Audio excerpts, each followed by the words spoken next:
Assalamualaikum warahmatullahi wabarakatuh. Waalaikumsalam Alhamdulillahirabbil warahmatullahi alamin. wabarakatuh. Allahumma salli wa sallim ala sayyidina Muhammadin wa ala alihi wa sahbihi ajma'in.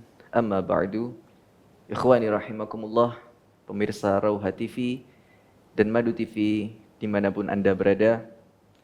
Mudah-mudahan kita senantiasa diberikan oleh Allah kesehatan, keafiatan, Islam dan iman, sehingga kita akan benar-benar menjadi hamba-Nya, hamba Allah yang diridhoi oleh Allah Subhanahu wa taala.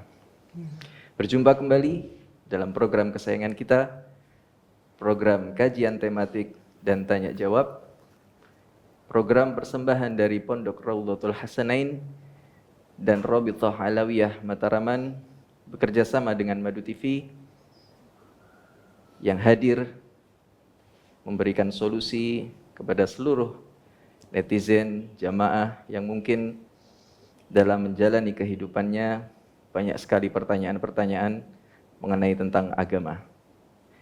Maka dalam kali ini, pertemuan kita kali ini kita akan membahas mengenai pengorbanan bersama Al-Fakir Alberta Rizda Abata dan tentunya guru kita bersama Al-Habib Hussein bin Mustafa Ba'abud. Assalamualaikum warahmatullahi wabarakatuh. Assalamualaikum warahmatullahi wabarakatuh. Kabarnya gimana, Habib? Alhamdulillah. Semoga diberikan kesehatan terus, Habib. Amin, amin. Karena kita semua benar-benar butuh ilmu, butuh suri tauladan juga, Habib. Semoga benar-benar terus bisa membimbing kita semua. Amin. Habib, tema kita kali ini tentang pengorbanan, Habib. Spesifiknya berkorban demi yang dicinta. Masya Allah. Ini sebetulnya banyak sekali yang menunggu ini, Habib. Tema kita kali ini sepertinya bagus sekali. Karena memang hidup di dunia ini juga pasti penuh pengorbanan ya, Habib ya. Betul. Cuman kita yang mungkin supaya tidak salah persepsi, pengorbanan itu sebenarnya seperti apa, Habib? Kita coba bahas pengertian pengorbanan dalam bahasa Indonesia. Pengorbanan ini adalah berasal dari kata-kata korban. Ya. Dalam KBBI diterangkan korban artinya adalah pemberian untuk menyatakan kebaktian atau kesetiaan. Ya. Pemberian untuk menyatakan kebaktian atau kesetiaan. Jadi pengorbanan adalah menyerahkan sesuatu apapun untuk memuliakan atau mendapatkan ridho dari pihak tertentu, orang yang dicintai. Begitu. Termasuk pengorbanan adalah mengorbankan keinginannya dia, bahkan mengorbankan kecintaannya dia, meleburkan keinginannya dalam keinginan orang yang kita cintai dan kita agungkan. Kita mengalah keinginan kita dan kecintaan kita demi untuk meleburkan untuk mendapatkan kecintaan orang yang kita cintai, begitu. Jadi kayak kebahagiaan kamu, kebahagiaan saya. Iya, betul. Memang seperti itu. Seperti contohnya cintanya Sayyidina Abu Bakar As-Siddiq kepada Rasulullah SAW. Beliau begitu cintanya kepada Rasulullah sampai beliau mengatakan gini, walladzi ba'atsaka bil haqq la islamu Abi Thalib kana aqarra li aini min islamihi, yakni Abu Quhafah, wa dzalika anna Islam Abi Thalib kana aqarra li ainika. Gitu. Ini ucapan daripada Sayyidina Abu Bakar Siddiq. Demi zat yang mengutus engkau dengan kebenaran, wahai Nabi Muhammad, sungguh Islamnya Abu Thalib ini adalah paman Nabi, yang menjaga dan melindungi Nabi Muhammad SAW. Beliau mengatakan, Sayyidina Abu Bakar Siddiq, sungguh betul-betul Islamnya Abu Thalib itu lebih menyejukkan hatiku, lebih membuat aku senang daripada Islamnya bapakku. Allah. Kenapa? Karena Islamnya Abu Thalib itu lebih membuat senang engkau. Ya. lebih menyejukkan matamu, lebih menggembirakan engkau. Berarti senangmu senangku.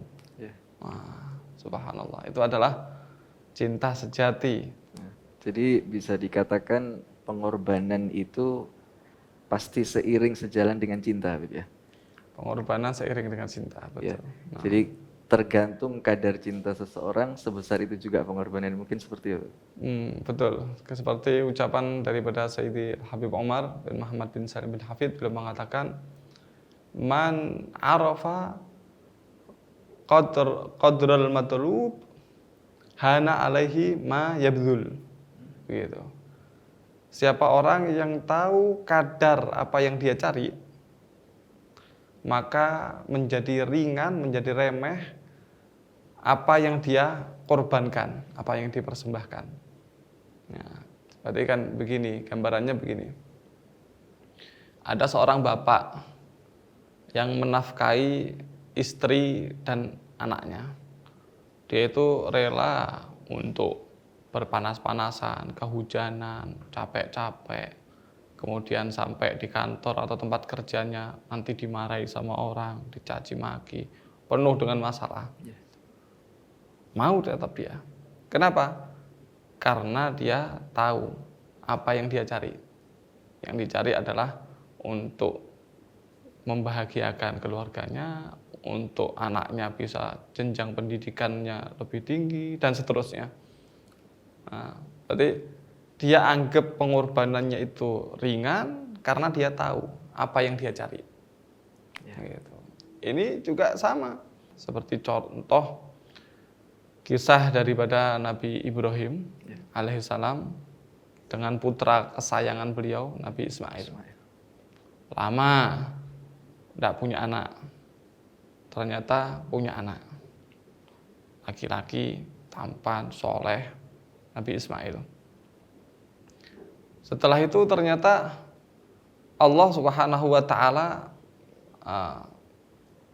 tes kecintaan Nabi Ibrahim terhadap Allah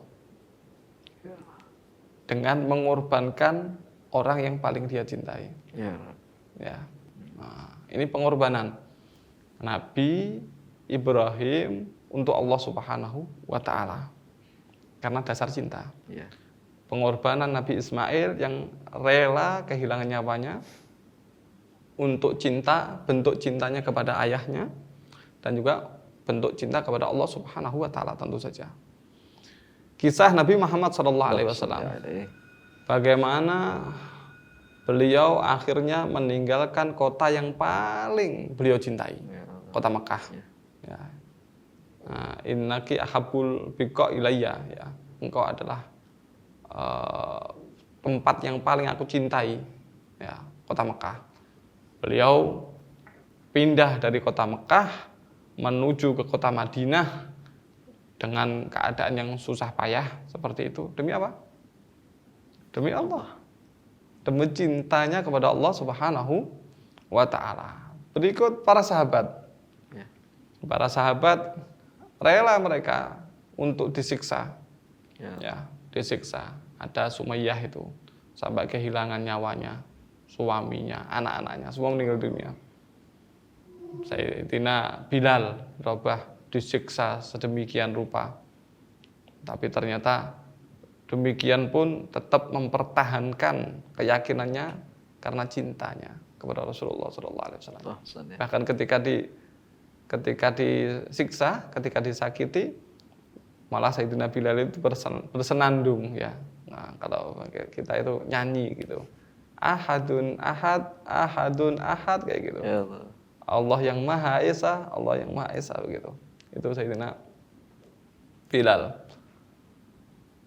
Mereka orang muhajirin rela meninggalkan kota kelahiran mereka dengan harta benda yang dimiliki semua ditinggal. Bahkan ada yang dicegat sama kaum musyrikin.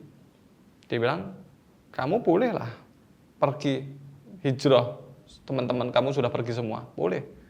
Cuman tidak boleh bawa harta sama sekali. Ya.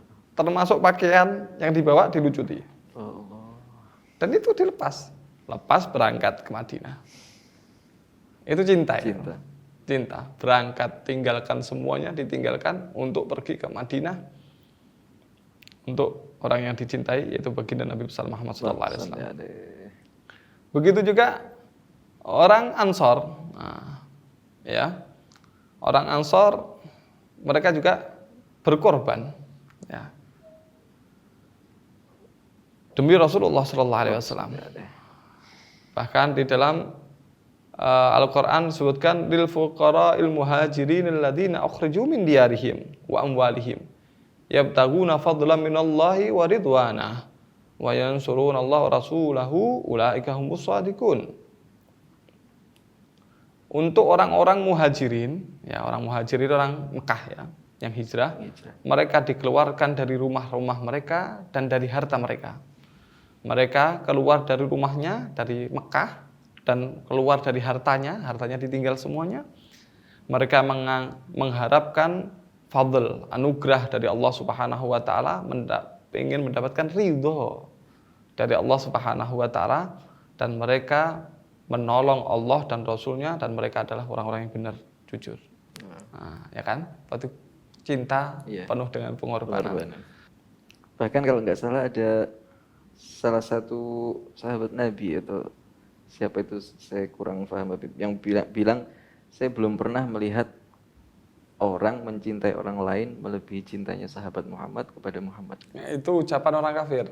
Oh, berarti kecintaan itu diakui oleh musuh.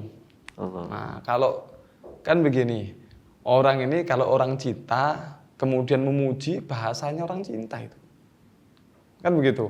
Kalau ada orang benci, ternyata dia itu mencaci maki, bahasanya orang benci itu. Tapi kalau sampai pembenci atau musuh itu mengakui seperti itu, berarti ini luar biasa. Masya Allah. Mereka mengatakan, saya tidak pernah melihat orang cinta kepada seseorang yang melebihi cinta sahabat Nabi Muhammad kepada Nabi Muhammad. Tapi orang kafir tidak pakai Nabi Muhammad, ya. Kalau bahasa kita tuh jangkar. Ya, jangkar. Cintanya sahabat Muhammad kepada Nabi Muhammad. Nah begitu. Saking cintanya pernah salah satu sahabat itu disiksa. Ya, disiksa. Kemudian ditanya sama yang nyiksa ini, ayo sudah, sekarang gimana pendapat kamu? Kalau kamu saya lepaskan menuju ke keluarga kamu, tapi posisi kamu diganti Muhammad. Nah, ternyata apa jawabannya? Saya tidak ridho, saya tidak rela apabila saya di rumah ternyata Nabi Muhammad kakinya tertusuk satu duri. Siksaan lagi ya. Yang penting Nabi Muhammad tidak kena apa-apa. Itu cinta itu. Itu cinta. Ya, mungkin nggak kita gini bisa sampai kadar seperti itu ya. Nah, begitu juga ternyata cintanya Nabi Muhammad kepada kita. Ketika melihat orang-orang yang nggak beriman, karena Rasulullah tahu, ya kan dalam hadisnya yang artinya sebutkan begini, seandainya kalian tahu apa yang aku tahu, pasti kalian akan banyak menangis, sedikit tertawa. Kan gitu. Rasulullah tahu. Oleh karenanya ketika ada jenazah orang Yahudi lewat, beliau nangis. Ditanya, Rasulullah tahu enggak itu jenazahnya siapa? Itu jenazah Yahudi itu.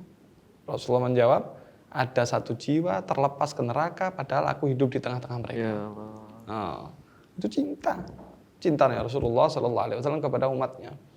Kemudian ternyata juga ketika beliau hendak meninggal dunia, sudah sakit, sudah sakarat, sakit yang luar biasa, yang dipikirkan umati.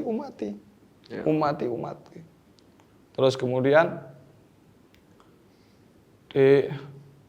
ketika di mahsyar, ketika semua para nabi itu angkat tangan, ya, nafsi dibilang.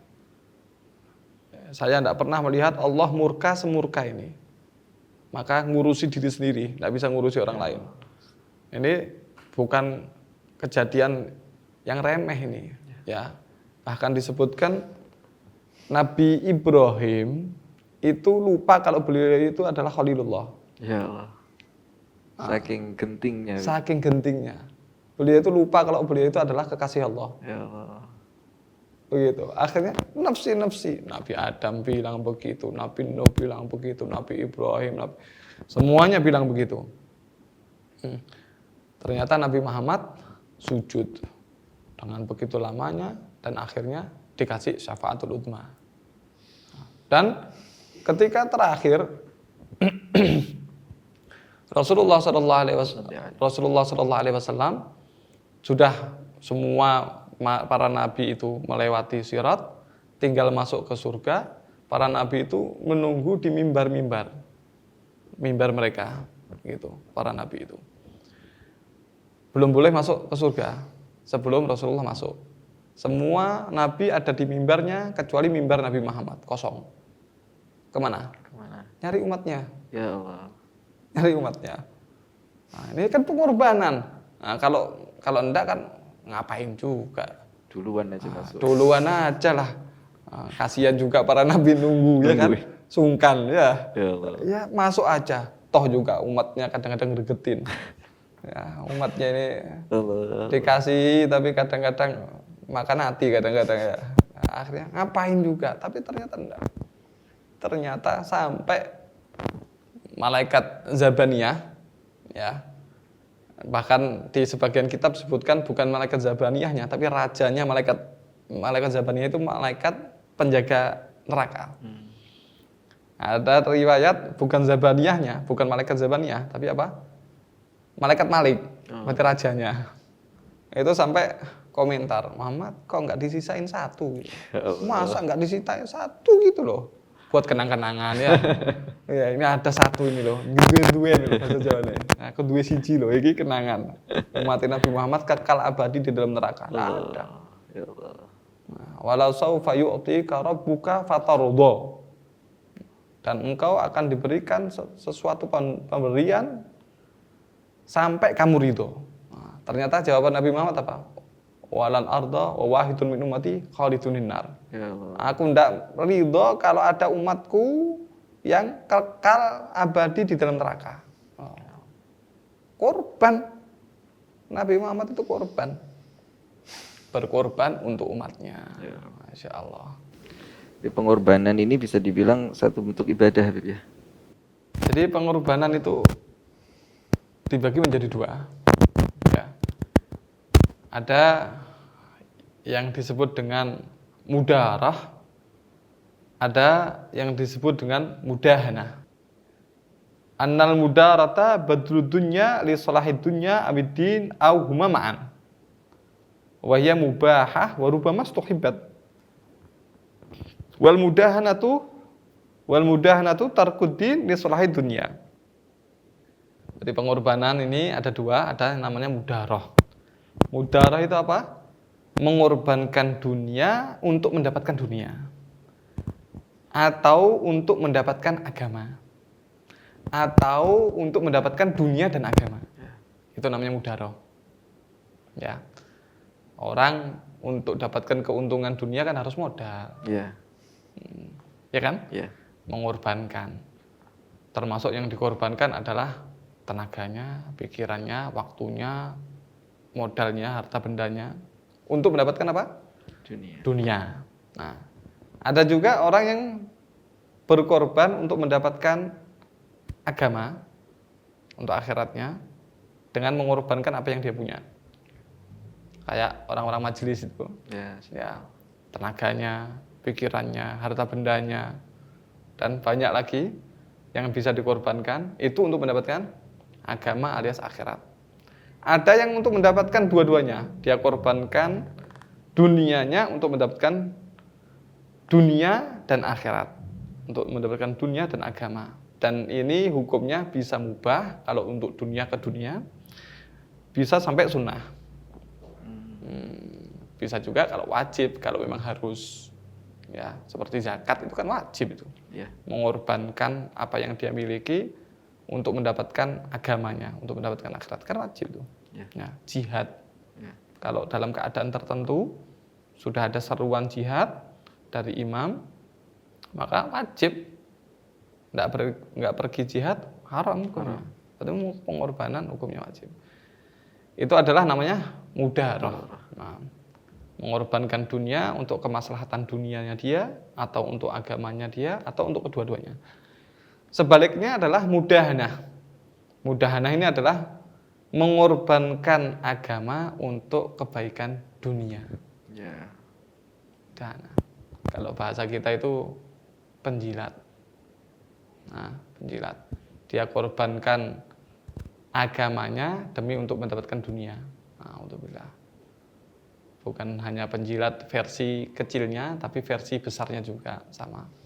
Contoh, untuk mendapatkan rezeki kata mereka, akhirnya tinggal sholat, tinggal puasa, tinggal ibadah-ibadah. Mudahan ini. Nah, berarti pengorbanan tidak bisa langsung dihukumi. Bagaimana? Ya, kita lihat dulu. Kita lihat dulu. Nah. Mungkin yang zaman sekarang ini, Habib, anak-anak muda itu kan kalau apa istilahnya itu? Bucin ya. Budak cinta. Ya. Nah, itu kan biasanya dia berkorban buat pacarnya, buat pasangannya. Nah, itu kan termasuk mudahana juga, Habib ya. Termasuk mudahana. Ini disebutkan juga di sini.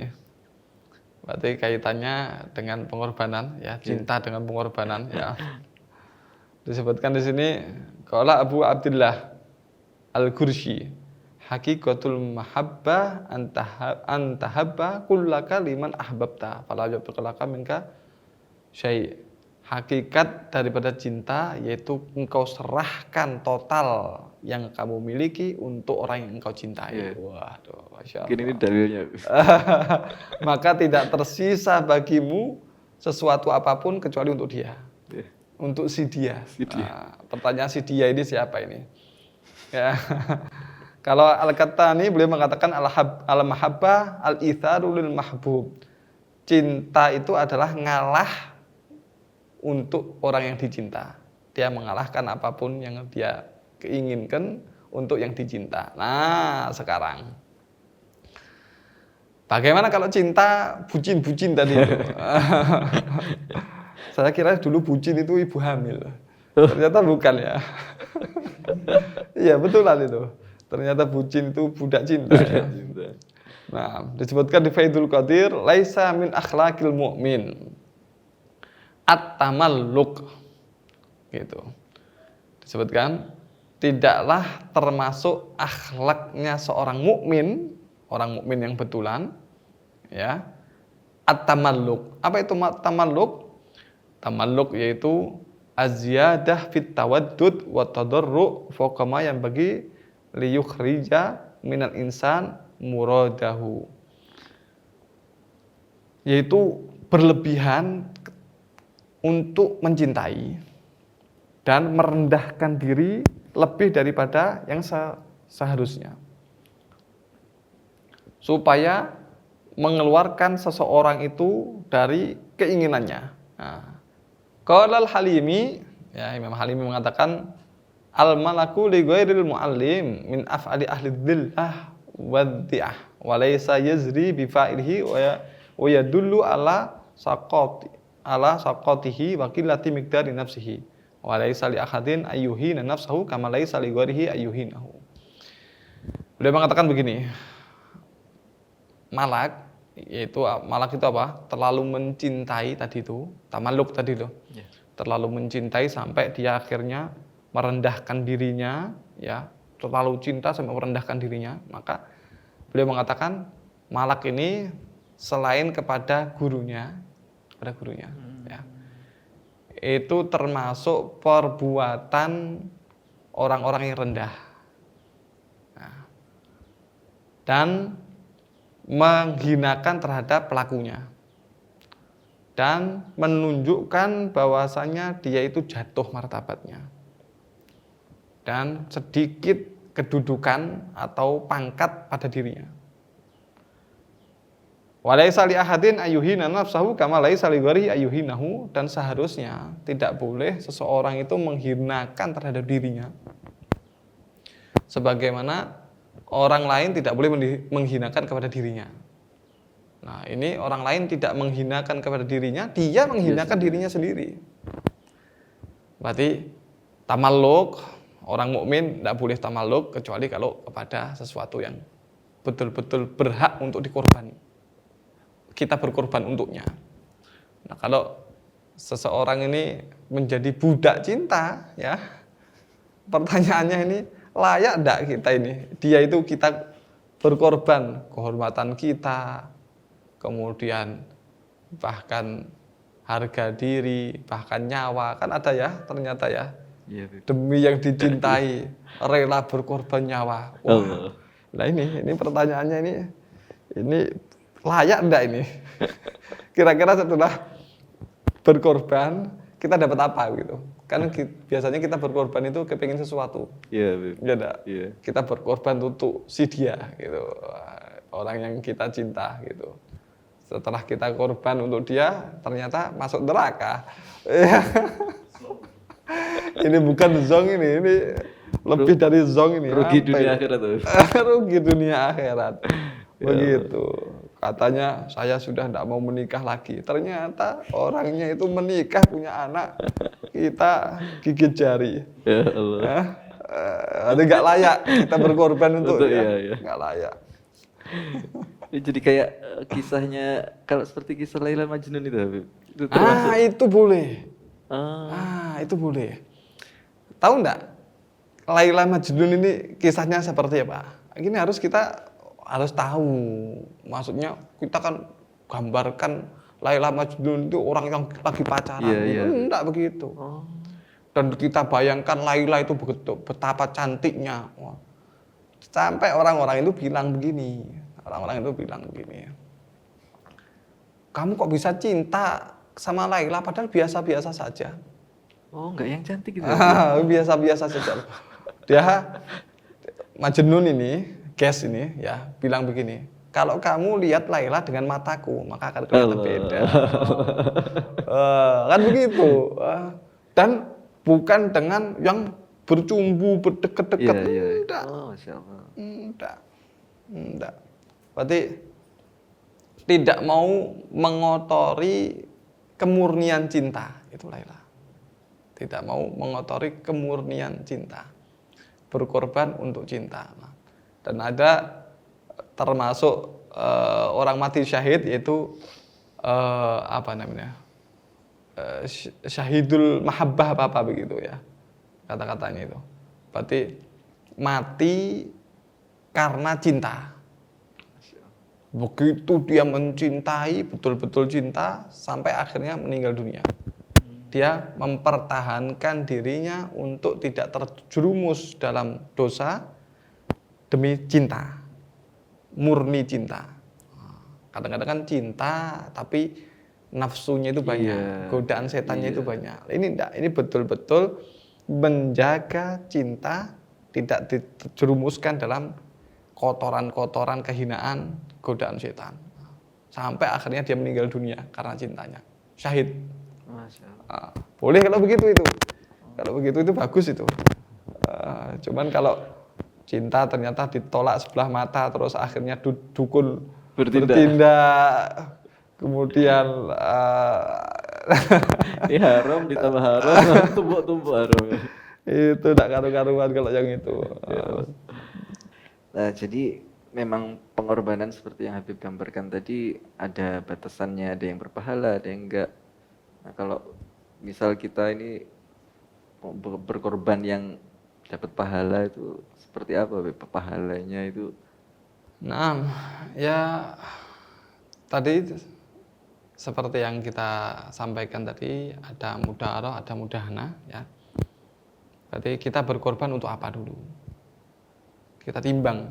Kita kan punya neracanya sekarang. Ya. Misalkan contoh kita berkorban untuk keluarga. Ya. Nah, kan banyak orang yang katanya itu berkorban demi keluarga. Ya. Nah, gitu kan. Maka Rasulullah SAW Shalli alaihi. beliau bersabda, "Man amsa kalan min amali yadaihi amsa maghfuran lah." Siapa orang yang bersusah payah untuk mendapatkan pekerjaan dari kedua tangannya, maka dia bersore hari diampuni dosanya oleh Allah Subhanahu wa taala. Man bata kalan min talabil halal bata maghfuran lah. Dalam riwayat yang lain, siapa orang yang nginep karena capek dalam mencari rezeki yang halal, maka dia nginep dalam keadaan diampuni dosa-dosanya oleh Allah Subhanahu wa taala. Dalam riwayat yang lain sebutkan man kadda ala iyalihi kana mujahid fisabilillah, kana mujahid fisabilillah azza wajal. Riwayat Imam Ahmad. Siapa orang yang capek untuk keluarganya, maka dia itu tertulis sebagai orang yang berjihad di jalan Allah Subhanahu wa taala. Nah, berarti kalau berkorban untuk keluarga, bagaimana? Oh bagus. Dalam kutip dalam koridor syariat. Ya. Jangan sampai dia berkorban untuk keluarganya tapi terjang segala-galanya. Bukan seperti itu. Makanya penting bagi keluarga ya untuk diketahui hak suami istri. Untuk diketahui. Jadi begini, sebetulnya kalau kita tuntut hak atau kewajiban seorang suami kepada istri, seorang istri kepada suami, kewajibannya itu ringan-ringan, kecil-kecil. Salah satunya kita sebutkan saja. Kalau laki-laki kaya, suaminya ini, maka sehari harus ngasih 2 mud. 2 mud. 2. Sama lauk sepantasnya. Kalau memang dari istrinya ini dari keluarga yang butuh pembantu, maka harus dikasih pembantu. Baju setahun 2 kali. Berarti kewajibannya ringan sekali. Dan itu hari ini dikasih, besok tidak harus dikasih. Maksudnya bukan besok sudah dikasih sekarang, bukan. Harus per hari. Per hari. Bukan saya minta pokoknya 1 bulan. Enggak begitu. Per hari. Subhanallah. Ringan kan? Begitu juga kita harus tahu bahwasanya hak istri kepada suami juga ringan. Istri taat kepada suami, tidak keluar rumah kecuali dengan izin. Harus muamalah, muasyarah, interaksi dengan suami dengan baik dan tidak menolak ajakan hubungan suami istri. Ringan. Nyapu, mencuci, memasak bukan kewajiban istri. Nah, ini kan salah, banyak yang salah. Berarti kewajiban suami itu ngasih makan istri mateng, tinggal suap, tinggal makan. Berarti yang masak siapa? Ya suami seharusnya. Ya.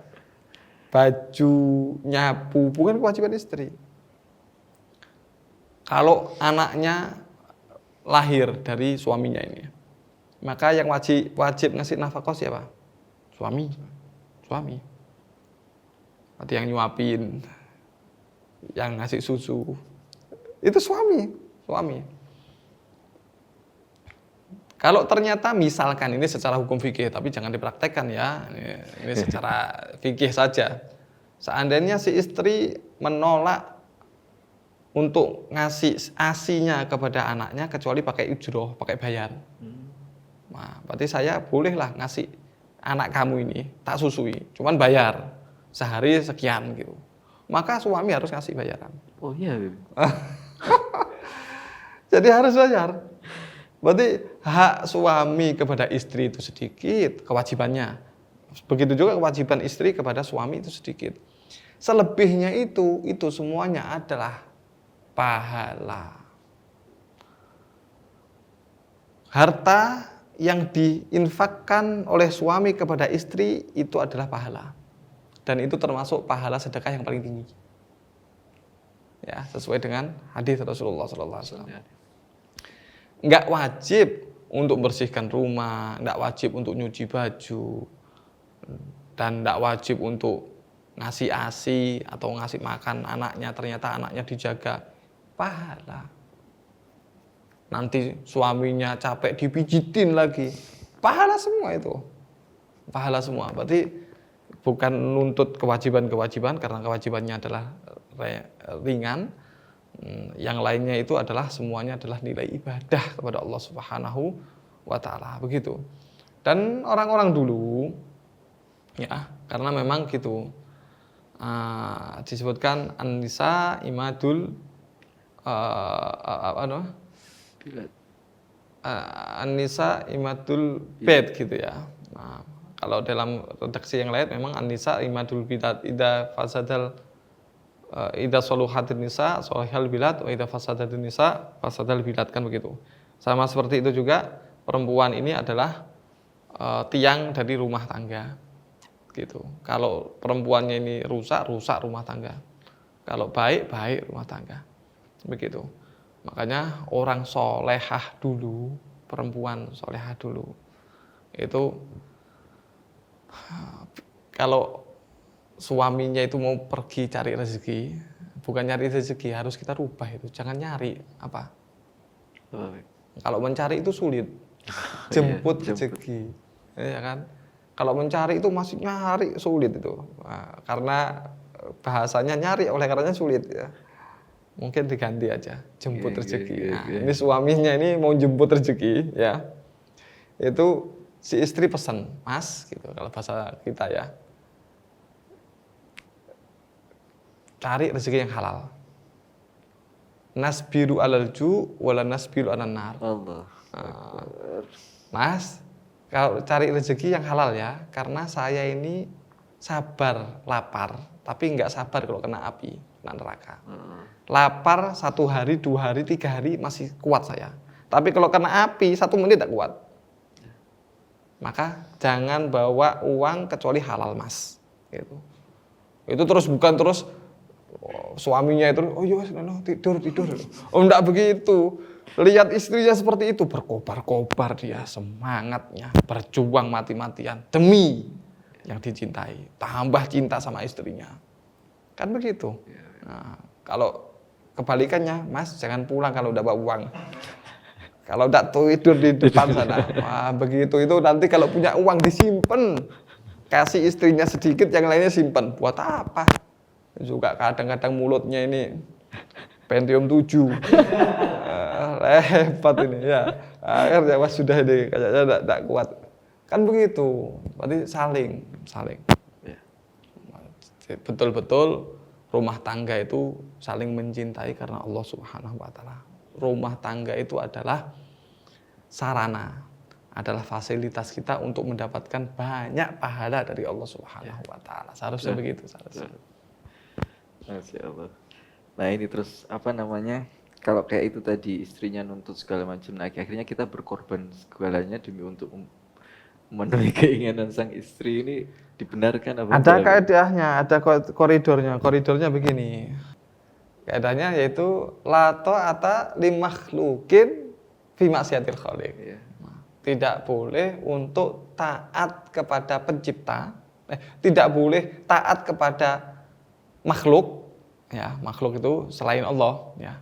Tidak boleh ada taat kepada makhluk tapi dalam maksiat kepada Khaliq, kepada Allah pencipta. Nah, berarti kita taati, kita turuti, semenjak enggak nerjang. Ada koridornya semuanya itu. Nah, ada koridornya. Nanti kalau tidak keluar dari koridor-koridor ini bagus-bagus saja. Tapi kalau sudah keluar dari koridor ini, istri minta untuk riba, istri minta untuk ngerampok, istri minta untuk misalkan jual ginjal ya. Demi untuk uang banyak. Ini sudah tidak masuk ya, sudah tidak masuk. Berarti ada koridornya semuanya di dalam agama ini. Agama ini Mas Alberta semua sudah diatur. Tinggal kita pelajari. Jangankan hal-hal yang detail, yang berat-berat, yang remeh-remeh, mulai dari kita bangun tidur sampai mau tidur lagi, mau masuk kamar mandi, keluar kamar mandi, mau makan, mau buang air besar, mau buang air kecil, mau interaksi sama orang, semuanya sudah ada aturannya. Tinggal kita pelajari, kita praktekkan, dan itu pasti baik bagi kita, pasti. Baik di dalam dunia maupun di akhirat pasti. Tinggal kita pelajari, kita jalankan itu. nggak perlu coba-coba. Kita jalankan pasti maslahat dan manfaat. Iya. Gitu. Masya Allah, kembali ke hubungan suami istri tadi ya. Kadang ada sebaliknya kita ini sudah berkorban nih. Cari jemput rezeki tadi, terus ternyata nyampe rumah tuh sudah sedikit dan nggak dihargai lah. Nah itu gimana ini solusinya, kiat-kiatnya? Ini mengenai pengorbanan yang tidak Nah dihargai. iya, korbanan yang tidak dihargai. Pengorbanan yang tidak dihargai dalam Islam itu pengorbanan itu ada dua, ya, pengorbanan yang tidak terdorong niat karena Allah. Nah, maka ketika tidak dihargai maka ini akan sia-sia. Saya ulangi, pengorbanan yang dorongannya itu bukan karena Allah. Ketika tidak dihargai maka akan sia-sia. Maka jangan menyalahkan orang lain kecuali salahkan dirinya sendiri. Karena baitnya atau motivasinya salah. Nah, pengorbanan yang tidak karena Allah. Ya, kalau nggak dihargai ya sudah sia-sia sudah. Tapi kalau pengorbanan yang karena niat karena Allah, maka tidak akan pernah sia-sia. Dan pasti akan mendapatkan berlipat ganda. Seperti firman Allah Subhanahu wa taala, "Innal ladzina amanu wa amilus shalihati inna la nudhi'u ajra man ahsana amala." Sesungguhnya orang-orang yang beriman dan beramal baik, sungguh kami tidak akan menyia-nyiakan pahala orang yang berbuat baik, perbuatannya baik. Nah, jadi bahkan disebutkan al-hasanatu bi asyri amthaliha, kebaikan itu pahalanya minimal 10 kali lipat. Minimal. Dan seseorang muslim yang baik itu seharusnya ketika beramal karena Allah Subhanahu wa taala, karena Allah Subhanahu wa taala. Karena Allah tidak pernah lupa, tidak akan pernah lupa, dan Allah tidak akan pernah salah alamat. Dan Allah tidak akan pernah ingkar janji. Kita berbuat baik pasti akan dampak baiknya kembali kepada kita. Baik itu urusan kebaikan atau balasan di dunia, dan itu sedikit, lebih-lebih adalah balasan di akhirat kelak, dan itu lebih banyak. Berarti niat ikhlas karena Allah Subhanahu wa taala. Kita kalau berbuat baik itu, maka kita tidak perlu bukan transaksional. Transaksional itu bagaimana? Saya berbuat baik kepada kamu, kamu harus berbuat baik kepada saya. Balas budi, tidak begitu. Saya berbuat baik kepada kamu karena Allah Subhanahu wa taala. Allah tidak pernah lupa, Allah tidak pernah salah, Allah tidak pernah ingkar janji. Nah, dan janji Allah melalui Rasulnya, innallaha fi aunil abdi madamal abdu fi auni akhi. Allah senantiasa membantu hambanya semenjak hambanya mau membantu saudaranya. Innallaha fi hajatil abdi madamal abdu fi hajati akhi. Allah senantiasa dalam hajat kebutuhan orang tersebut semenjak orang ini senantiasa berada dalam hajat saudaranya. Kita penuhi hajat orang, kita bantu orang, maka hajat kita akan dipenuhi oleh Allah. Keperluan kita akan dibantu oleh Allah. Allah yang ngasih. Tidak akan pernah sia-sia, tidak akan pernah kecewa. Tidak nuntut untuk dihargai dia, karena yang hargai Allah, dan tidak akan pernah ingkar janji. Nah, mari sekali lagi, niatnya karena Allah atau enggak? Nah, kalau enggak karena kalau niatnya enggak karena Allah, pasti kecewa dia. Dihargai pun seberapa sih? Dikasih 1 miliar, 1 miliar kalau sakit juga sembuh dia. Mati juga enggak dikasih nyawa. Surga enggak bisa ngasih juga. Kan gitu. Kalau kita karena Allah, dunia dapat, akhirat dapat. Alhamdulillahirabbil alamin. Banyak sekali pengetahuan baru yang kita dapatkan insyaallah pada pertemuan kali ini, terutama mengenai berkorban itu tadi. Cinta dan pengorbanan ternyata memang seiring sejalan, tidak bisa terpisah. Nah Habib, kita masuk ke sesi tanya jawab. Ini sudah ada beberapa pertanyaan masuk dari para jamaah netizen. Yang pertama, Assalamualaikum Habib, saya Iqbal. Izin bertanya, bagaimana cara nasehatin anak seusia masih remaja SMP SMA biar mereka nggak terlalu ikut pergaulan yang berdampak buruk pada masa depan mereka. Karena di sini ditulis apa gadget, elektronik itu kan sudah sangat Iya, liar sekali. betul. Berarti gini, lingkungan itu sangat erat hubungannya, kaitannya. Kita tidak bisa salahkan anaknya, tak bisa. Kita harus introspeksi. Contoh atau toladan orang tua sangat mempengaruhi, dan penjagaan orang tua kepada anaknya itu sangat mempengaruhi.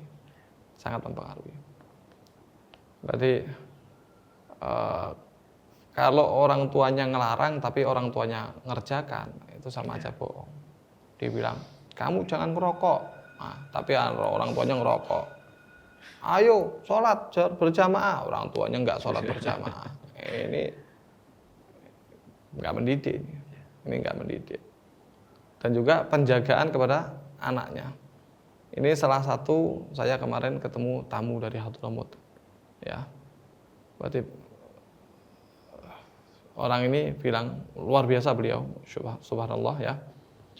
Bilang gini, orang Indonesia itu baik-baik, cuman masalahnya lingkungannya, kasihan mereka gitu. Kami dulu ketika di rumah, kami kalau keluar rumah harus izin ke orang tua. Dan ketika sudah jamnya, sudah maghrib, dan ini orang tua kita di Indonesia ini dulu begitu. Kalau maghrib itu harus di rumah dulu ya. Nah, dibilang ayam aja kalau sudah maghrib pulang kok. Yeah. Orang anak enggak pulang kayak begitu. Ini diceritakan beliau ini mengatakan, kami dulu kalau keluar harus izin, dan kalau sudah jamnya harus sudah di rumah. Ketika kami melanggar hal tersebut, maka kami dikasih hukuman. Hukumannya apa? Nggak boleh masuk rumah. Akhirnya nangis jerit-jerit, dibiarkan.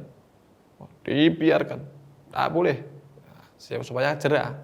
Nanti setelah sekian jam baru bapaknya kong kali kong. Suami istri kong kali kong, bapak ibu kong kali kong. Bagus nih. Nanti bapaknya dibilang, kau salah apa sih?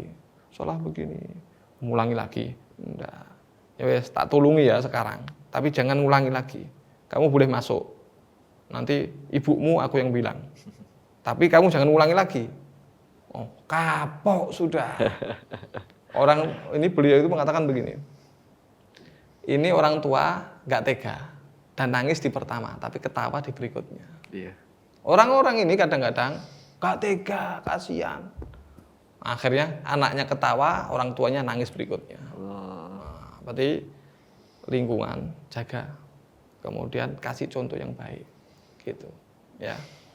Jadi jangan salahkan anaknya, karena anak ini lahir dari suci, gitu loh. Kitanya itu loh yang kadang-kadang perlu introspeksi. Ya, insyaallah. Selanjutnya Habib, ini sedikit curhat kayaknya. Jadi ini ceritanya seorang istri yang sudah menikah, tapi kok masih mencintai orang lain, Habib. Ini perbuatan saya ini salah apa enggak, Habib? Ya, berarti cinta ini adalah sesuatu yang di luar kendali, di luar kontrol kita. Ya. Semenjak tidak ada action yang menjurus kepada keharaman, masih bisa. Bahkan dalam hubungan suami istri, ya, punya istri beberapa, cintanya tidak bisa sama, Ya. karena itu di luar kemampuan, ya, di luar kemampuan. Begitu. Jadi kalau misalkan seneng sama orang tapi tanpa ada action, tanpa ada sesuatu ya menjurus ke sana, cuman rasa cinta saja, mungkin masih bisa. Bahkan kalau dipendem sampai mati syahid itu. Masya Allah. Itu, cuman ya jangan disampaikan. Akhirnya berantem dan akhirnya naudzubillah ya bisa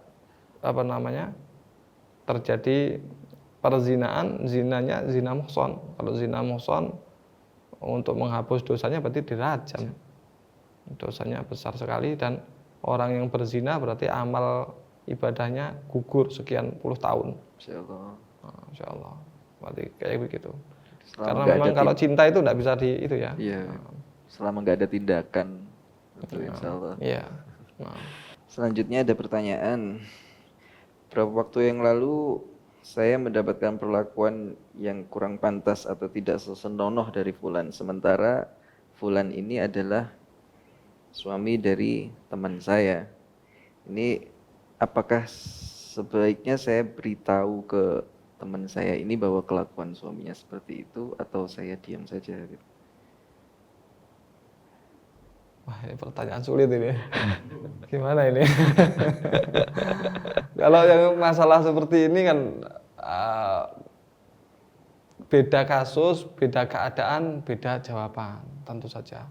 Tapi kalau ada perlakuan senonoh, seharusnya harus dicarikan solusi. Harus dikasihkan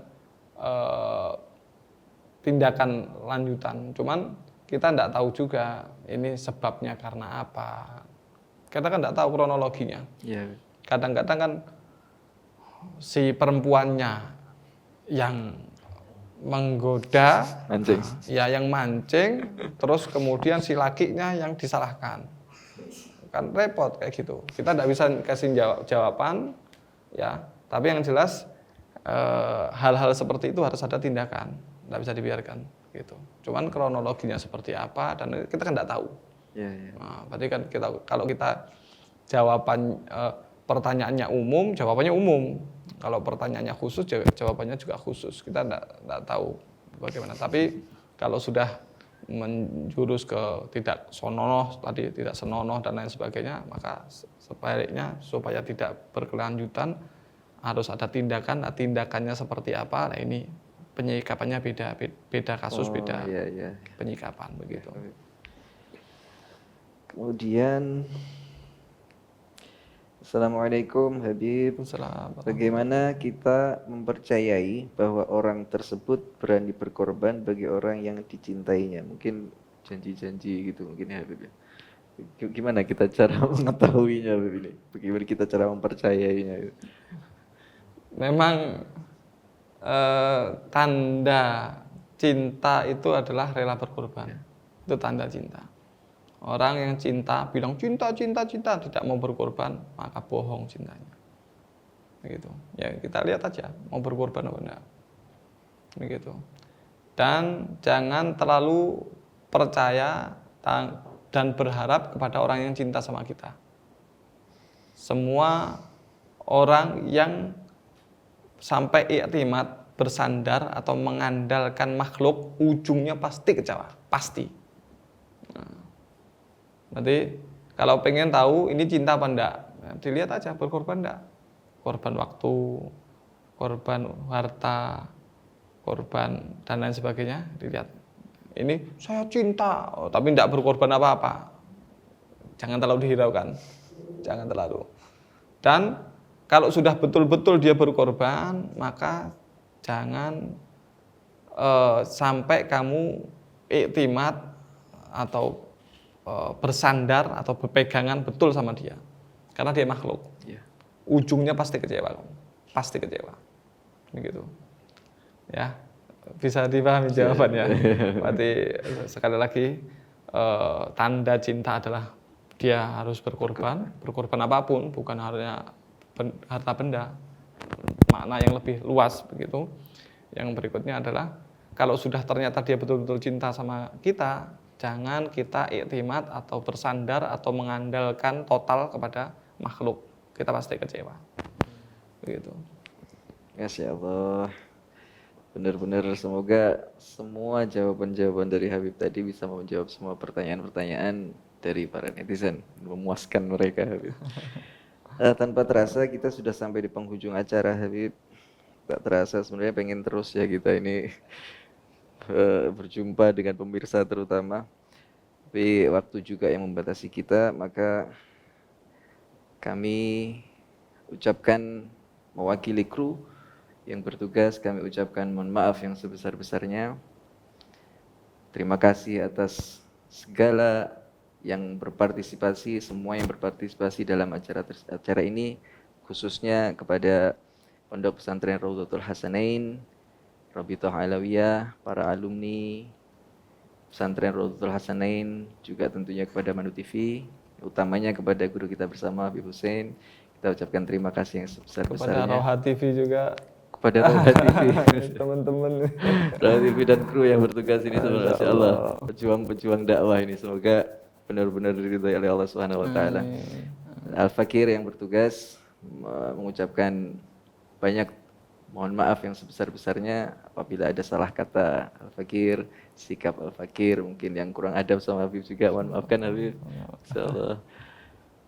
Insyaallah kita berjumpa lagi dalam program kesayangan kita yang akan datang dengan tema-tema yang insyaallah tidak kalah menarik atau bahkan lebih menarik lagi untuk kita simak. Tetap stay tune, tetap setia di Rauha TV. Akhirul kalam, Assalamualaikum warahmatullahi wabarakatuh. Waalaikumsalam warahmatullahi wabarakatuh.